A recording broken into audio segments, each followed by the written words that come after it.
ರೈತರ ಜಮೀನಿನ ಪಹಣಿಯ 11ನೇ ಕಾಲಂನಲ್ಲಿ ವಕ್ಫ್ ಹೆಸರು ಬಂದಿರುವ ವಿಚಾರಕ್ಕೆ ಸರ್ಕಾರದ ವಿರುದ್ಧ ಬಿಜೆಪಿ ವಾಗ್ದಾಳಿ ನಡೆಸಿದೆ.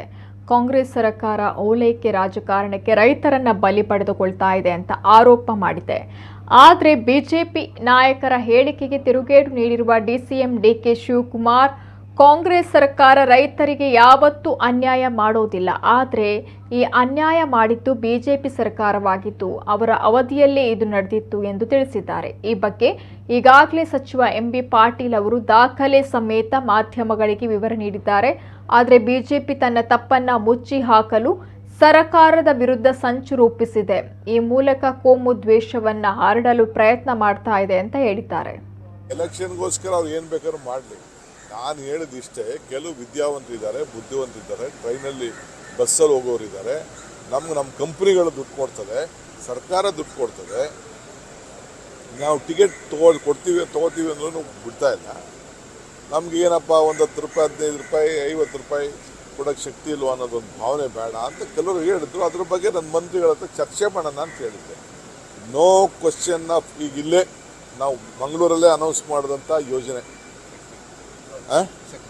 ಶಕ್ತಿ ಯೋಜನೆ, ಮಂಗಳೂರಲ್ಲಿ ಮಾಡಿದಂಥ ಯೋಜನೆ, ರಾಹುಲ್ ಗಾಂಧಿ ಬಂದಂಥ ಯೋಜನೆ, ಯಾವ ಯೋಜನೆನೂ ನಾವು ಇವತ್ತು ಮುಂದಕ್ಕಲ್ಲ, ನೆಕ್ಸ್ಟ್ 5 ಇಯರ್ಸು ನಿಲ್ಸೋಕ್ಕಿಲ್ಲ. ಇವತ್ತು ಓಲ್ಡ್ ಏಜ್ ಪೆನ್ಷನ್ ಕೊಟ್ಟು, ವಿಡೋ ಪೆನ್ಷನ್ ಕೊಟ್ಟು ಕಾಂಗ್ರೆಸ್ ಸರ್ಕಾರ ಕೊಟ್ಟಿದ್ದು, ಉಳುವಿಗೆ ಭೂಮಿ ಕೊಟ್ಟು ಕಾಂಗ್ರೆಸ್ ಸರ್ಕಾರ ಕೊಟ್ಟಿದ್ದು, ಸೈಟ್ ಕೊಡೋ ಕಾರ್ಯಕ್ರಮ ಕೊಟ್ಟು, ಆಶ್ರಯ 20 ಅಂಶದ ಕಾರ್ಯಕ್ರಮ ಕೊಟ್ಟು, ಯಾವುದಾದ್ರು ಒಂದು ಕಾರ್ಯಕ್ರಮ ಬಿಜೆಪಿ ಅಧಿಕಾರ ಇದ್ದಾಗೂ ನಿಲ್ಸೋಕ್ಕಾಗಲಿಲ್ಲ. ಅಂಥ ಕಾರ್ಯಕ್ರಮ ನಾವೇನಾದ್ರು ಕೊಡೋ ಕಾರ್ಯಕ್ರಮ ಇತ್ತು ಅಂದರೆ ಬದುಕಿನ ಬಗ್ಗೆ ಕೊಡುವಂಥ ಕಾರ್ಯಕ್ರಮ. ಅವರು ಬಿಜೆಪಿಯವರು ಭಾವನೆ ಬಗ್ಗೆ ಕೊಡುವಂಥ ಕಾರ್ಯಕ್ರಮ. ಅವ್ರಿಗೆ ಏನಾದ್ರು ಮಾಡಿ ಗ್ಯಾರಂಟಿಗಳನ್ನ ನಮ್ಮ ಮಾಡಲಿ ನೋಡ್ಬಿಟ್ಟು ಈಗ ಬಿಜೆಪಿಯವರು ಫಾಲೋ ಮಾಡ್ತಾ ಇದ್ದಾರಲ್ಲ, ಅದು ಅವರಲ್ಲೂ ಭಾಳ ವಿಪರೀತ ಡಿಫ್ರೆನ್ಸ್ ಇದೆ. ನೀವು ಮಾಡಬೇಡ ಅಂತಂದ್ರು ಕೊನೆಗೆ ನಾವು ಕೊಡ್ತಾ ಇದ್ದೀವಲ್ಲ, ಅದಕ್ಕೆ ಮಧ್ಯಪ್ರದೇಶದಲ್ಲಿ ಶುರು ಮಾಡಿದ್ರು, UP ಇದರಲ್ಲಿ ಹರಿಯಾಣದಲ್ಲಿ ಶುರು ಮಾಡಿದ್ರು, ಈಗ ಮಹಾರಾಷ್ಟ್ರಲ್ಲಿ ಶುರು ಮಾಡಿದ್ದಾರೆ. ಮಹಾರಾಷ್ಟ್ರ ಅಲ್ಲೇ 2 ತಿಂಗಳು ದುಡ್ಡು ಅಕೌಂಟ್ಗೂ ಹಾಕ್ಬಿಟ್ಟಿದ್ದಾರೆ. ಇವೆಲ್ಲ ಇದೆಯಲ್ಲ, ನಮ್ಮನ್ನು ಕಾಪಿ ಮಾಡ್ತಾ ಇದ್ದಾರಲ್ಲ, ಅದಕ್ಕೆ ಅವ್ರಿಗೆ ಮುಜುಗರ ಆಗ್ತಾ ಇದೆ. ನೋಡಿ, ಅದೆಲ್ಲ ಮೆಂಟಲ್ ಗಿರಾಕಿಗಳ ಹತ್ರ ಎಲ್ಲ ಮಾತಾಡೋದಿಲ್ಲ. ಇದೆಲ್ಲ ನೋಟಿಸ್ ಕೊಡೋಕ್ಕೆ ಶುರು ಮಾಡಿದ್ದು, ಪಾರ್ಟಿಗಳು ಚೇಂಜ್ ಮಾಡೋಕ್ಕೆ ಶುರು ಮಾಡಿದ್ದು ಬಿಜೆಪಿ ಗೌರ್ಮೆಂಟ್. ಅರ್ಥ ಆಯ್ತಾ? ರಿಲೀಸ್ ಮಾಡಿದಾರಲ್ಲ ಬಿಜೆಪಿ ಗೌರ್ಮೆಂಟು. ನಾವು ಯಾವ ರೈತನ ಜಮೀನು ಬಿಡೋಂಥ ಪ್ರಶ್ನೆ ಇಲ್ಲ. ಯಾವ್ದಾದ್ರು ಆಫೀಸರ್ಸ್ ಹೆಚ್ಚು ಕಮ್ಮಿ ಮಾಡಿದ್ರೆ ಆಕ್ಷನ್ ತಗೊಳ್ತೀವಿ, ರೆಕ್ಟಿಫೈಡ್. ಇದೇ ವೇಳೆ ಶಕ್ತಿ ಯೋಜನೆ ನಿಲ್ಲಿಸಲಾಗುತ್ತೆ ಎಂಬ ಊಹಾಪೋಹಗಳಿಗೆ ತೆರೆ ಎಳೆದ ಡಿಸಿಎಂ, ಯಾವುದೇ ಕಾರಣಕ್ಕೂ ಗ್ಯಾರಂಟಿಗಳು ನಿಲ್ಲೋದಿಲ್ಲ.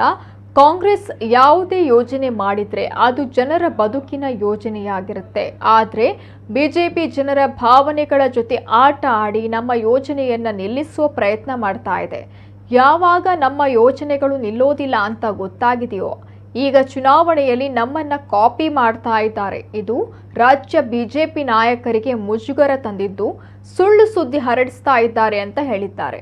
ರಾಜ್ಯದ ಆರ್ಥಿಕತೆ ದೇಶದ ಆರ್ಥಿಕತೆಗಿಂತಲೂ ಬಲಯುತವಾಗಿದ್ದು, ಗ್ಯಾರಂಟಿಯಿಂದ ರಾಜ್ಯದ ಬೊಕ್ಕಸಕ್ಕೆ ಆರ್ಥಿಕ ಹೊಡೆತ ಉಂಟಾಗಿಲ್ಲ ಅಂತ ಹೇಳಿದ್ದಾರೆ.